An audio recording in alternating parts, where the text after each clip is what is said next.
kababayan, nandito tayo ngayon sa bahay na kinuha natin para po ito kay Lolo Ronald.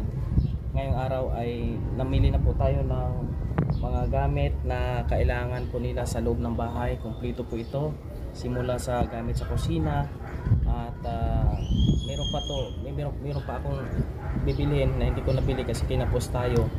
Kakasya ko lang po mga kababayan kung anong meron tayo at yung mga tulong na dumating para kay Lolo, pinagkakasya ko lang.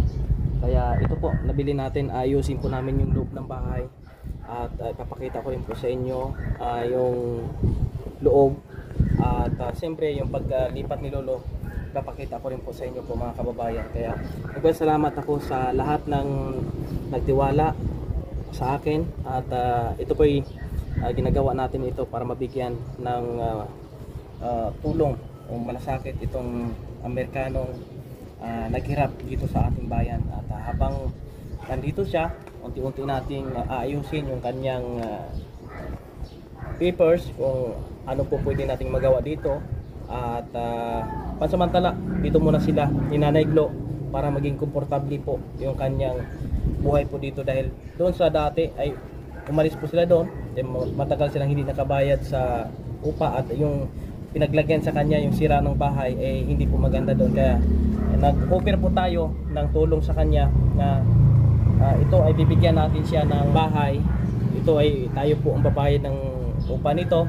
Meron mo ibang kaibigan ko na nag-offer na matutulong sa pagbabayad at maintain natin ito mga kababayan at continue po ang pag-ano natin sa kanya, pagbibigay ng tulong, yung update natin, vlogs, kasi yun po ang magmi-maintain dito para sa gastusin sa loob sa bahay niya.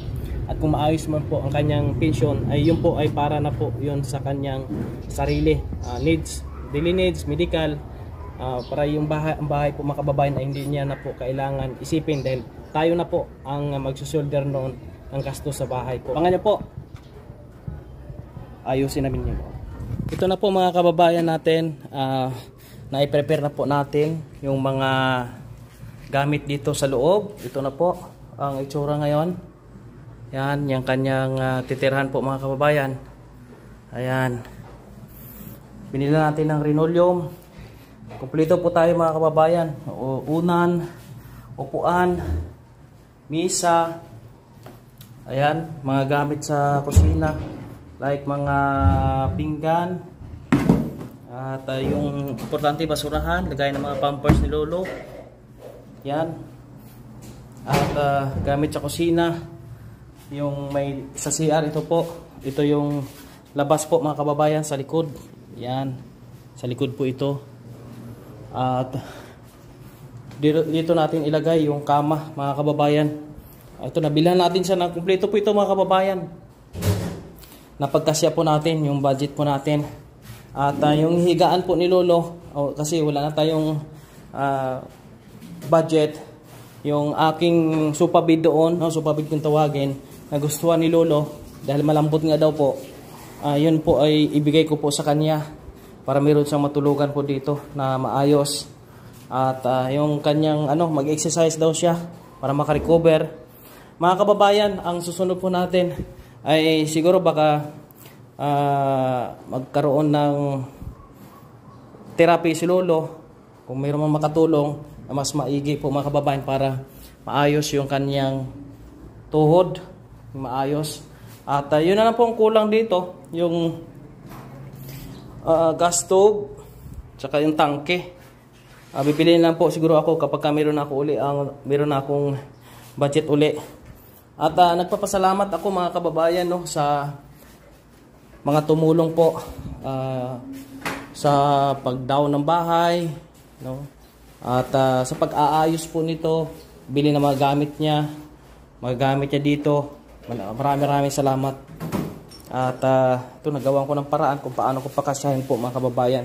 Ang monthly po nito ay 3.5 po. Meron pang taas po ito mga kababayan. Yan, ito yung taas. Hindi naman pwede po si Lolo dito sa taas. Kasi ito, mataas, di siya makakakyat dito. Kaya kung sakali pong mayroong si Lolo, may gustong pumunta, ay pwede pong magstay dito. Pwedeng matulog. kahit isang gabi. Pwede po, depende po mga kababayan. Yan, ito yung low. Dan, pababa. Yan. Hali, dito po natin siya siguro ilagay, yung kama. Para ibang gamit niya, dito natin ilagay po mga kababayan. Malamig dito. Okay siya. At malaki ito mga kababayan. Yan na lang po, no? Kaunti na naman yung kulang na gamit. Meron po siyang electric fan. At yan po ang update po natin mga kababayan. Kukunin ko muna yung sofa bed doon sa bahay. Lagay ko dito bago ko po siya ilipat dito mga kababayan. Yan, ito pong update po natin sa ating gagawin. At ito po mga kababayan ay tayo po magbabayad sa bahay po dito. Kahit makabalik yung kanyang pensyon, ay tayo pa rin po para makatulong po sa kanya. Continue po, sabi ko nga po, continue yung ating pag-update, pag-vlog sa kanya. Kasi meron pong mga nagsabi mga kababayan na pagka bumalik na daw po yung kanyang pensyon, stop na daw po natin yung pag-vlog sa kanya. Sabi ko naman, paano yung mga update? Kasi kailangan natin i-update si Lolo kasi maraming nakasubaybay sa kanya. At yung vlog po natin sa kanya ay yung po ang magsusupport para dito sa kanyang bayarin sa bahay, mga kababayan. Kaya sabi ko nga, wag na natin pakinggan yung iba. Mabahala sila kung anong sabihin po nila. Importante ay nabigyan po natin ng maayos na po nakakalagayan si Lolo. At umaasa tayo na unti-unting matulungan po siya mga kababayan. At regarding naman doon sa mga issue sa kanyang nakaraang buhay ay ayaw ko na pong pakialaman yon kasi past is past dapat, no? At yun na lang yung ating update po mga kababayan. Mahalaga ngayon yung present, yung pagtulong po kay Lolo mga kababayan. Kumpleto, may lababo diyan magluluto at merong CR po mga kababayan. At ito na. Mabilis natin ito nagawa kasi meron pong tumutulong sa atin ang inyong suporta at pagmamahal kay Raymond po mga kababayan. Sa inyong palagay, okay na po ba ito? Nice nyo po bang magbigay ng suggestion, comment? O paki-comment lang po.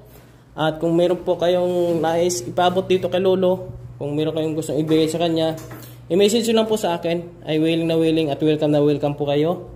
At ihatid po natin.